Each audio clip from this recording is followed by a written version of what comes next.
చాలా పెద్ద సీక్రెట్ బయటపడింది. 2020 గల్వాన్ వ్యాలీ ఇన్సిడెంట్ మీకు గుర్తుందా?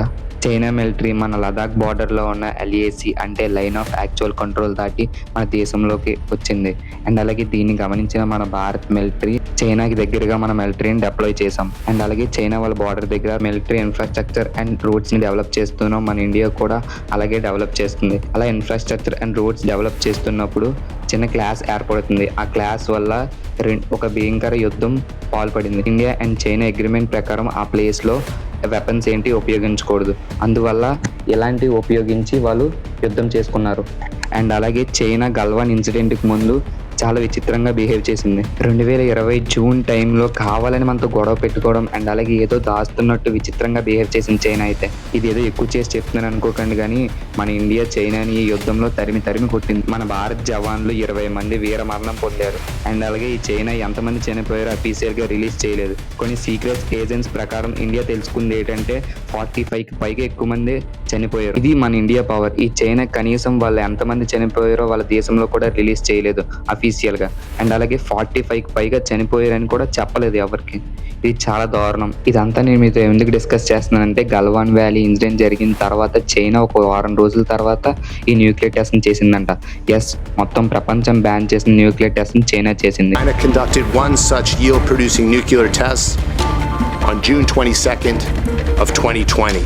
కరెక్ట్గా ఈ న్యూక్లియర్ ఇన్సిడెంట్ 2020 జూన్ 20 తారీఖున జరిగింది. అండ్ అలాగే గల్వాన్ వ్యాలీ ఇన్సిడెంట్ 2020 జూన్ 15 తారీఖున జరిగింది. దీని గురించి ట్రంప్ ఎప్పుడో చెప్పాడు, చైనా, పాకిస్తాన్, రష్యా అనేది సీక్రెట్ గా న్యూక్లియర్ టెస్ట్ చేస్తున్నాయని. అక్టోబర్ 2025లో కూడా ట్రంప్ చెప్పాడు, చైనా అండ్ రష్యా అనేవి న్యూక్లియర్ టెస్ట్ ని సీక్రెట్ గా చేస్తున్నాయి, వెపన్స్ అనేవి సీక్రెట్ గా బిల్డ్ చేసుకుంటున్నాయని. అప్పుడు స్వయంగా ట్రంపే చెప్పాడు, కానీ దీని గురించి ఎవరూ పట్టించుకోలేదు. అండ్ అలాగే ఇప్పుడు రీసెంట్లీ అమెరికా ఏజెన్సీ ఏం చెప్తుందంటే US Undersecretary revealed that China conducted a yield-producing nuclear test on June 20. Galwan valley incident జరిగిన వారం రోజుల తర్వాత చైనా మన ఇండియా బార్డర్ దగ్గరలో ఉన్న జియాంగ్ లాప్నూత్ ప్రాంతంలో అండర్ గ్రౌండ్ లో న్యూక్లియర్ బాంబ్ ని టెస్ట్ చేసింది. ఈ ప్రాంతం అనేది చూడడానికి ఎడారిలో ఉంటుంది, కానీ అండర్ గ్రౌండ్ లో టెస్ట్ చేశారు.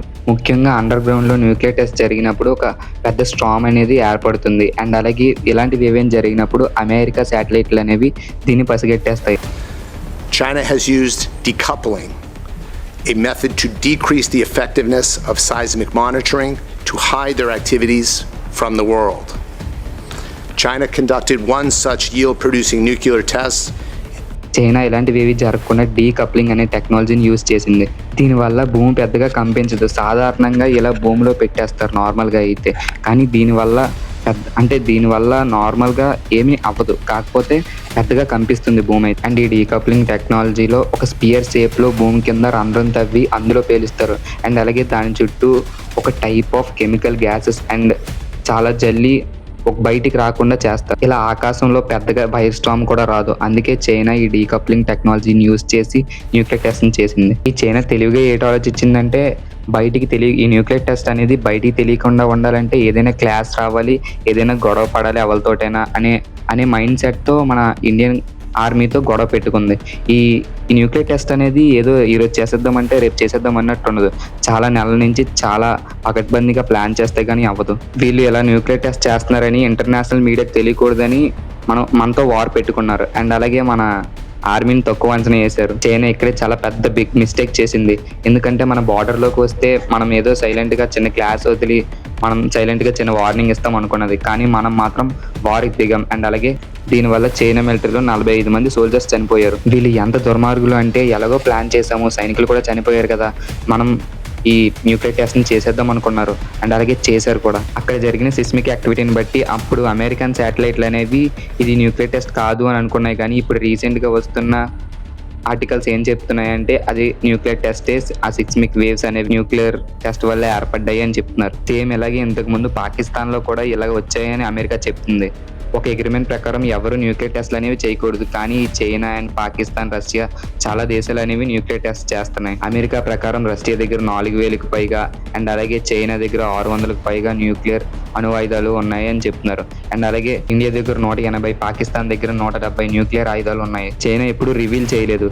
చైనా దగ్గర ఇంకా ఎక్కువే ఉన్నాయి, 600 కాదు 1000కి పైగా ఉన్నాయని కొన్ని రిపోర్టులు చెప్తున్నాయి. ఇలా దేశాలన్నీ న్యూక్లియర్ వెపన్స్ మీద ఫోకస్ చేస్తే ప్రపంచం అంతమైపోయే ఛాన్స్ ఉందని 2010లో ఒబామా ఉన్నప్పుడు రష్యా అండ్ అమెరికా మధ్యన ఒక ట్రెటీ సైన్ అయింది. అదే న్యూ స్టార్ట్ ట్రెటీ. ఇదే new strategic arm reduction treaty. దీని ప్రకారం ఫర్దర్ గా అమెరికా అండ్ రష్యా అనేవి కొత్తగా ఏమీ బిల్డ్ చేయకూడదు న్యూక్లియర్ వెపన్స్ అనేది. అండ్ అలాగే ఈ ట్రెటీ ప్రకారం ఇరు దేశాల దగ్గర ఎవరి దగ్గర ఎన్ని అణువాయుధాలు ఉన్నాయో చెప్పుకోవాలి. అండ్ అలాగే ఒకరిది ఇంకొకరు మానిటర్ చేయొచ్చు. ఇప్పుడు రష్యా ఉందనుకోండి, రష్యా ఏమో అమెరికా న్యూక్లియర్ వెపన్స్ అనేది మానిటర్ చేయొచ్చు, అమెరికా ఏమో రష్యా న్యూక్లియర్ వెపన్స్ ని మానిటర్ చేయొచ్చు, అలాగనమాట. దీనివల్ల ఉపయోగం ఏంటంటే ఈ రెండు దేశాలే పవర్ఫుల్ అండ్ అలాగే ఈ రెండు దేశాల దగ్గర ఉన్న వెపన్స్ యూజ్ చేయకుండా ఉంటే ఏ వార్ జరగదని. అయితే ఈ ట్రెటీ 2026 ఫిబ్రవరి 6వ తారీఖుతో క్యాన్సిల్ అయిపోయింది. ఇప్పుడు ఈ రెండు దేశాల మధ్యన ఎటువంటి ట్రెటీ లేదు. ఇది చాలా డేంజర్. చాలా మంది అమెరికా నిపుణులు ఏం చెప్తున్నారంటే అమెరికాని మళ్ళీ ట్రీటీ చేసుకోండి అని చెప్తున్నారు. అమెరికా మాత్రం ఈసారి చైనా వచ్చి చేరితే మాత్రమే చేస్తామని అంటున్నారు. చైనా దగ్గర తెలియకుండా చాలా వందలాది వెపన్స్ ఉన్నాయి, న్యూక్లియర్ వెపన్స్ అని చెప్తుంది. దీనికి రియాక్షన్ గా చైనా ఏం చెప్తుందంటే అమెరికా అబద్ధం చెప్తుంది, మేము ఎటువంటి న్యూక్లియర్ టెస్ట్లు చేయలేదు అని చెప్తుంది. ఈ చైనా గల్వాన్ ఇన్సిడెంట్ లో వాళ్ళ సొంత ప్రజలు చనిపోతేనే ఏం చెప్పలేదంటే ఈ న్యూక్లియర్ వెపన్స్ గురించి నిజం ఇంకేం చెప్తుంది. ట్రంప్ చెప్పింది 100% కరెక్ట్. ఈ ట్రీటీలో చైనాని కూడా యాడ్ చేయాలి. చైనా కూడా ముందు ముందు డేంజరస్ గా మారుతుంది. వాళ్ళ చుట్టుపక్కల ఉన్న దేశాలన్నింటినీ బుల్లి చేసుకుంటూ వస్తుంది, మా దగ్గర ఏమీ లేవు అని. కానీ ఇప్పుడు మాత్రం ఈ ట్రీటీలో చైనాని యాడ్ చేయడం చాలా మంచిది. ఈ చైనా అనేది మనకు తెలియకుండా ఇంకెన్ని న్యూక్లియర్ టెస్టులు చేసిందో ఎవరికీ తెలియదు. కాబట్టి ఇండియా ఈ చైనా విషయంలో చాలా జాగ్రత్తగా ఉండాలి. దీని గురించి మీరేమంటారు? మన దగ్గర ఉన్న అడ్వాన్స్డ్ వెపన్స్ ఇంకా పెంచుకోవాలంటారా, లేకపోతే మన దగ్గర ఉన్న 180 న్యూక్లియర్ వెపన్స్ సరిపోతాయి అంటారా? కింద కామెంట్ చేయండి. సపోర్ట్ చేస్తూ ఉంటే మరింత కొత్త కంటెంట్ని మీ ముందుకు తేయడానికి నేను చాలా ట్రై చేస్తాను. Thanks for watching.